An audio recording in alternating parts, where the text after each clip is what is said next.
Hello, my name is Steve D'Agostino, and on behalf of my co-host Anne Fernald, I would like to welcome you to the Twice Over podcast, because to teach is to learn twice over.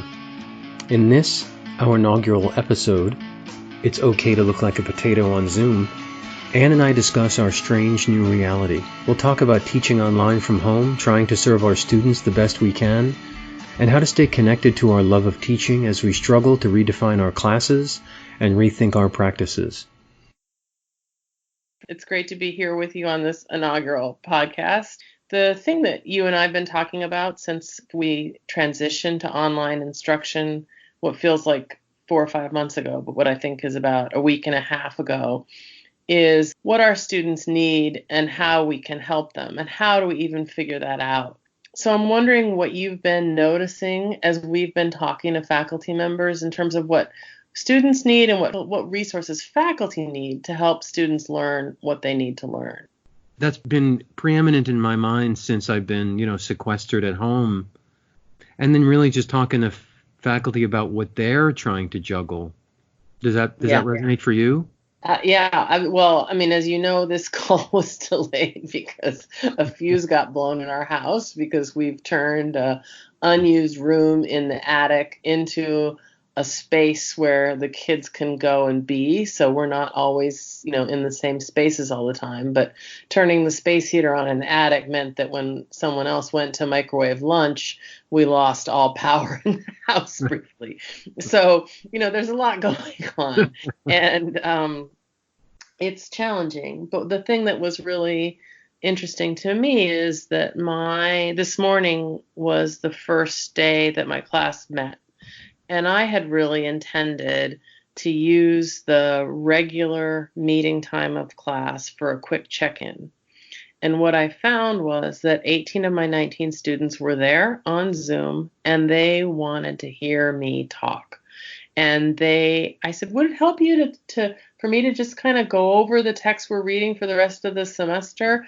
And they really just wanted me to kind of talk at them in a way that I would never do in the classroom. I mean, I talked for a longer time than I would, but I think just that reassurance of seeing that weird gallery of all their faces while listening to my voice calmly describe the contents of the next few texts for the course was a kind of good regrounding for them. So that really took me by surprise because it was it struck me as pretty bad pedagogy, but I think it was actually pretty good care for each other because it felt like a good check-in. It felt like, oh, that's right, we are having class and we do know stuff about the material of this class, and that still can be something that brings us back together. Yeah, I think the point about being brought back together, right? So these are existing relationships. Right. So it's not like we're forced to get to know each other, never having interacted before. So we kind of do have a social bond that we're trying to reconnect rather than initiate. And I think sometimes we forget as teachers how important we are to the students. Yes. Just our very presence, they can find comforting. And it was funny to me in class today that two of the students who always sit next to each other and kind of giggle with each other were busting each other up while I was talking.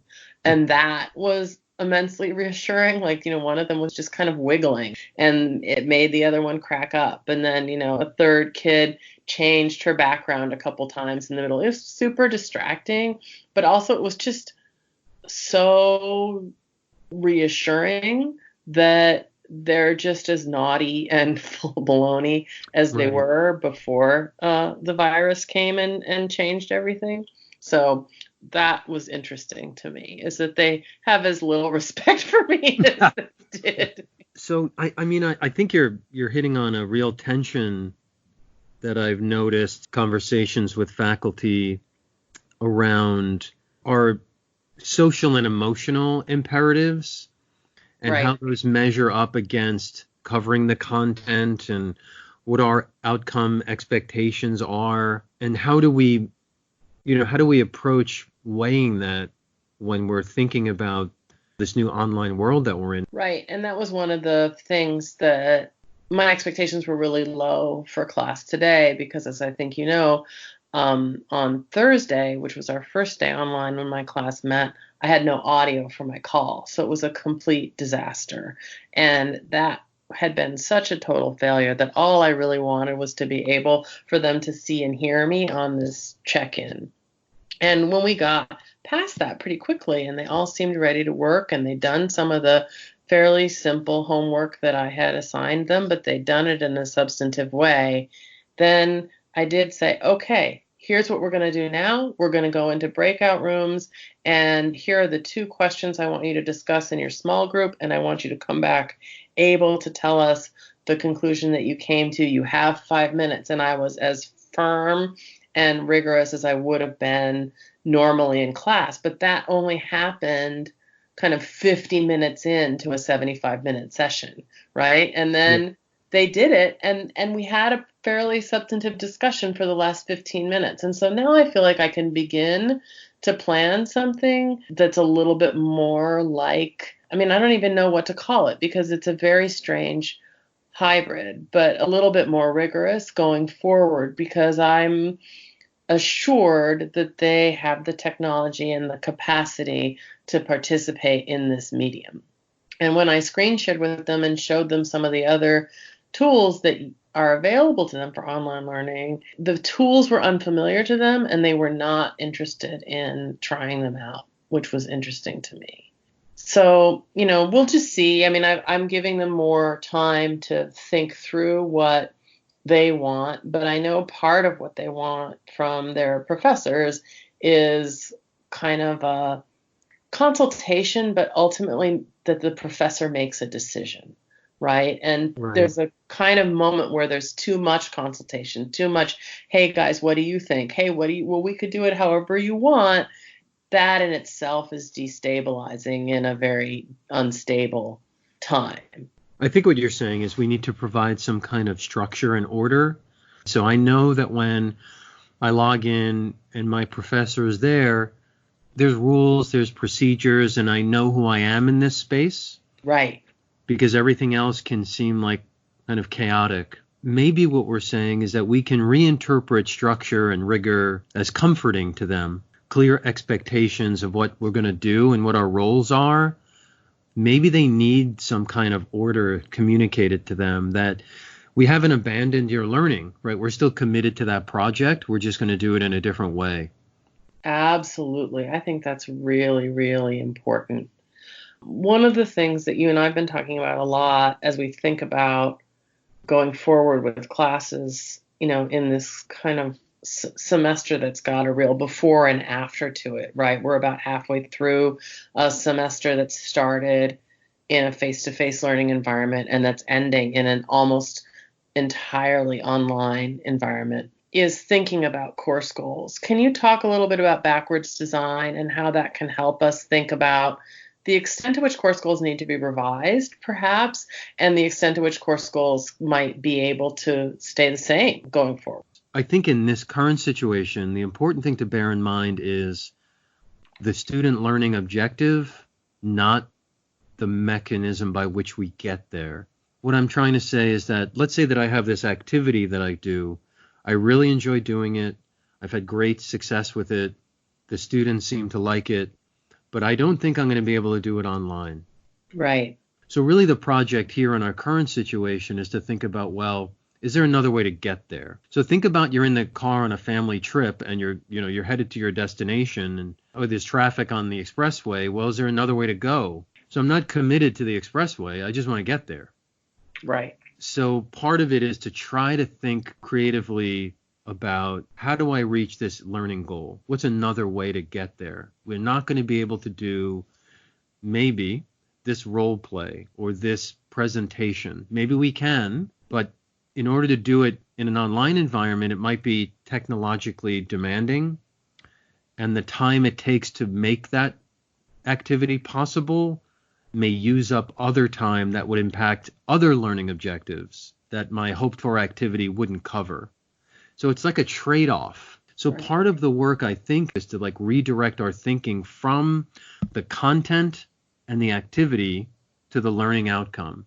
I think also this ties into what you were saying before about providing a sense of continuity for the students, that we don't want to suddenly reconceptualize what the course was going to be, because that'll sort of make them feel kind of a sense of loss, right? Like, well, I thought I was going to learn these things, and now you're telling me I'm not learning them anymore. Right. Can I really learn a new instructional methodology and master a whole new way of thinking about teaching and learning in the next 4 weeks? I know that I can't. I mean, I know that I can't.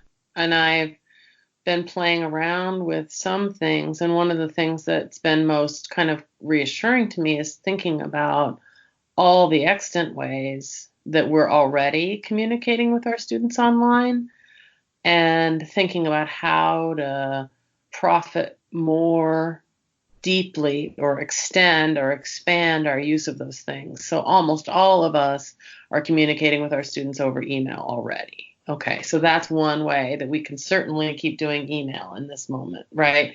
And so then I'm thinking, if I add one new tool to the couple ways that I'm working with my students online, that seems like something I might be able to do on some days. But on some days, I just feel totally exhausted. I mean, I find meeting with people on a Zoom call much more tiring than being in people's presence.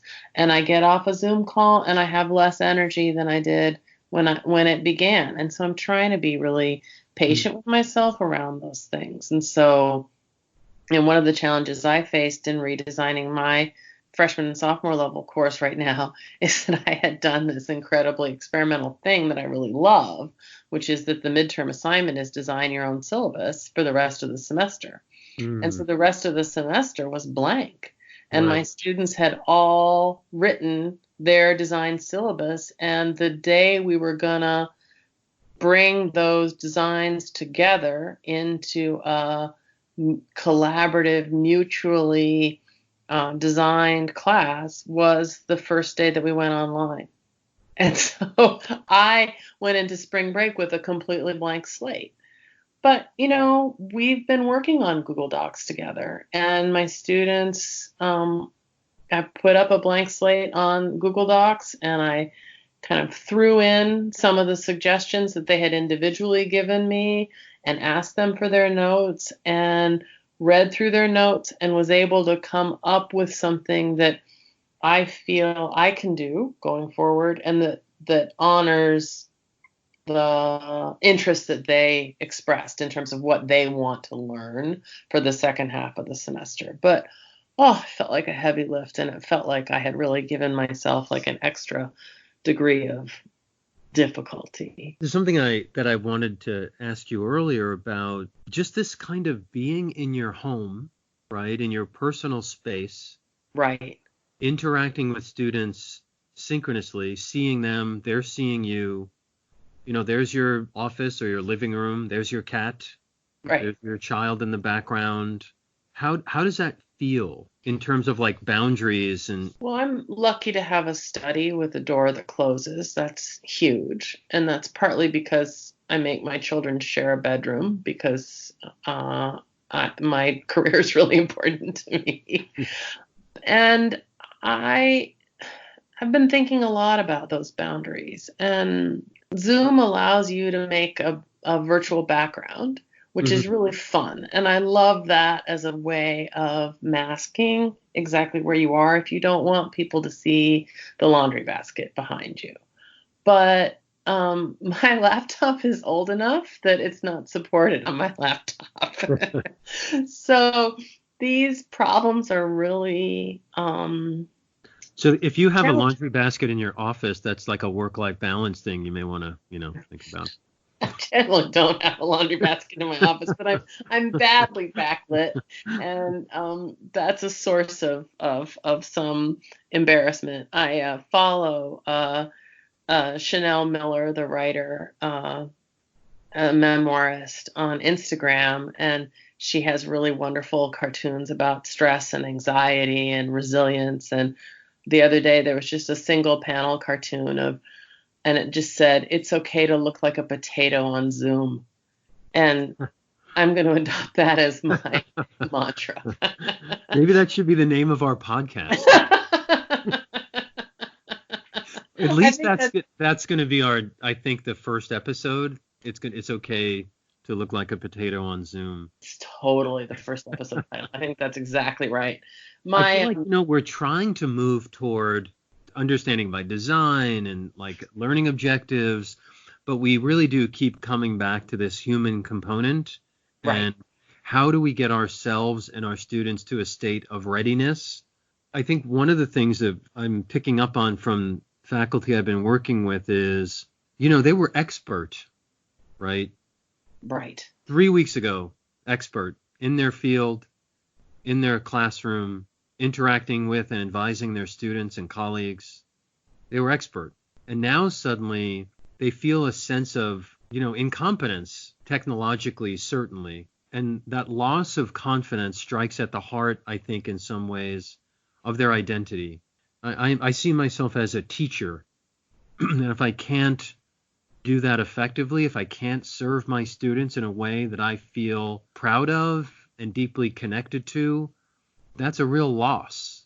Yeah. And I think that, many of us remember that charming, hilarious video of the young journalist scholar in Korea who was doing an online interview, a video interview when his toddler burst into his room and he had to kind of bat the child aside, and then the wife came in. There was another baby in a walker coming in, and what was mortifying to him was hilarious to the viewers and very humanizing. And my nephew is a sophomore at the University of Washington in Seattle, and they've been online for a couple weeks longer than we have.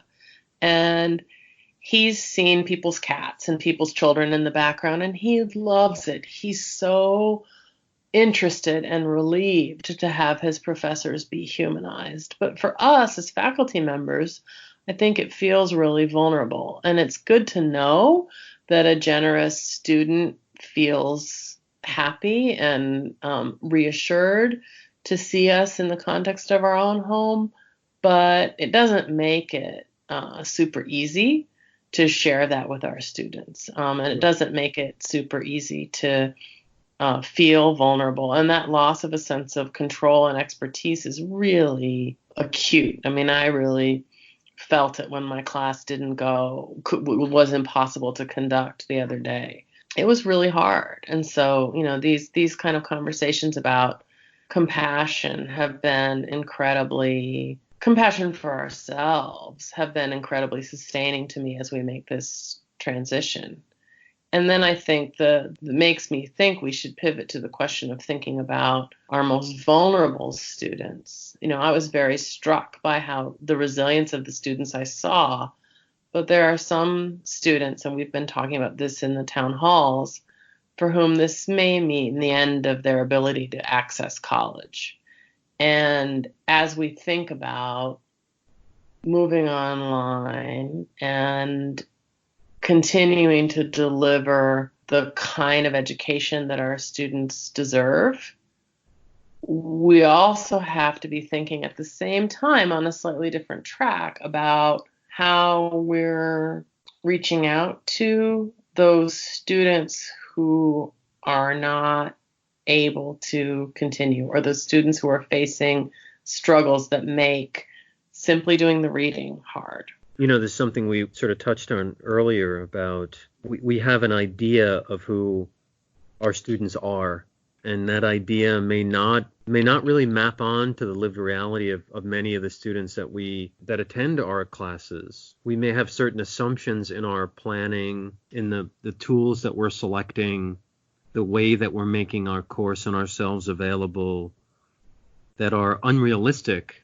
for some portion of our students. And so it's really hard to balance a live interaction online can most closely replicate, in my mind, perhaps, what being in the classroom is. And if you can't attend, here's this sort of plan B. And I don't know how to solve that, problem, how to be equitable and take into account the varying accessibility issues of the various students that are in my courses. I think a good place to start, though, is to think about them. And I guess my wife is a kindergarten teacher, and kindergartners have no prior knowledge, right? So it's like teaching a room full of Frosty the Snowman, if you know this reference. Right. Everything is like they're totally have no context.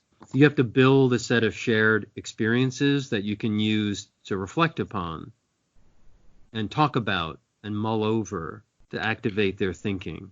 But you also have to share with them why you're doing what you're doing, because they don't know. Right. And if you don't do that, then you're just ordering them around, right? They're not learning. They're just following orders. I guess if I were making recommendations, I would say, let the students look behind the curtain. This is what I'm doing. This is why I'm doing it. This is what I hope you'll get out of it. This is my intention. And to kind of talk collaboratively about, well, what are your expectations for, how do I perform well, professor, in a Zoom session? Like, what does that mean?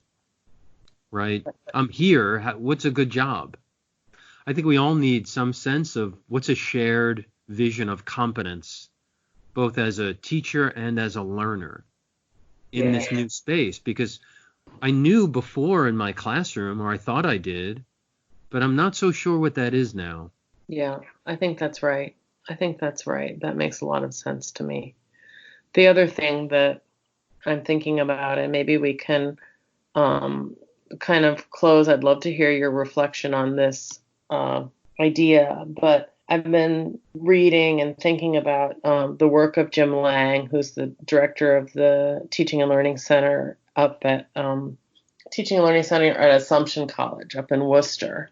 And he has that book, Small Teaching, and I just got his book, Small Teaching, online. And he has a new book coming out on attention and distraction. And he's really thinking about the fact that we are all really distracted right now, and our attention is pulled in many different directions. And this is before the pandemic, right? Just thinking about people's phones. And when I talked to him about it, he was going to be our third speaker in the Reimagining series this spring. And when I talked to him about what he wanted to talk to us about, he was saying that he doesn't want to ban laptops and phones from the classroom, but he wants to find ways of capturing people's attention and find ways of getting into that kind of mode of working where we're in a kind of flow where we don't check our phones for a few minutes. And now it strikes me that we need that more than ever, right? As we can't live this time when we're confined to basically to our homes with occasional jaunts to the grocery store in a state of constant anxiety. We have to keep going, and we have to keep learning and growing and trying. And how do we design activities for ourselves and our students that capture enough of our attention that we're still learning and that we're still in community with each other? So I'm wondering what you think about that, and if you have ideas of good ways of doing that kind of work when we're meeting online. I think for me, what I do is to try to think of myself as a teacher, which is a little different. My first experience teaching is I was a high school teacher for about 10 years. And I think it's different in some ways. I don't know if faculty think of themselves as teachers so much as philosophers or medievalists or chemists in a way. Right. That's a little different from how we experience it in K-12. One of my favorite movies is it's a film of A Man for All Seasons. Have you seen it with Paul Scofield? Oh, not for a million years. And there's this part of the film where Richard Rich, who's played by William Hurt, he wants Paul Scofield character to get him a job court. And he says to him, be a teacher, and you'd be a great teacher. And Richard Rich says to him, he's playing Thomas More. So Richard Rich says to Thomas More, well, who would know? And Thomas More says, you, your students, and God. That's not a bad audience. So I think it's for me, in my own practice, I try to think about the themes that we're touching on in this, our first talk, which is coming from a place of caring for the students, right? Right. Especially at a Jesuit university like our own, and trying to understand that, academic rigor and our learning objectives, those are part of that care to help them reach a standard that I've communicated and that they understand and is measurable and realistic. But it's part of kind of a suite of services, that we offer them. I love what you're saying, and I love what you're saying about being a teacher, because I found that for me too, being a teacher is a huge part of my identity, and it's been very liberating, because when I'm out in my non-Fordham life and I meet people in my town and they ask me what I do, I tell them I teach. And I don't tell them I'm a professor, because if I say I'm a professor, they expect me to lecture at them. And if I say I teach, they imagine that I'm a kind person. And I'd so much rather lead with that kindness than with that sense that I'm suddenly judging them, which is the perception that a lot of people who aren't in the university day to day today have of what that word professor means. And so then when I think about being a teacher and think about what it means in this moment of crisis, I think it's helpful to think about that suite of services, right? Part of it is learning a lot about Virginia Woolf. Part of it is asking people if they're okay. And part of it is being willing to send them a picture of my dog, as I did the other day, just to kind of, because it was funny. And I wanted them to have a moment of just lightness, or remembering that I'm a human, while they think about how we're going to get through this next, month and a little bit together. So we should probably move into like a how do we wrap this up? But I think that was okay for a first episode. Yeah, it's not bad. To send gentle and supportive feedback and suggest topics for future episodes, please email us at twiceoverpodcast@gmail.com. On behalf of Anne and myself, thanks so much for listening.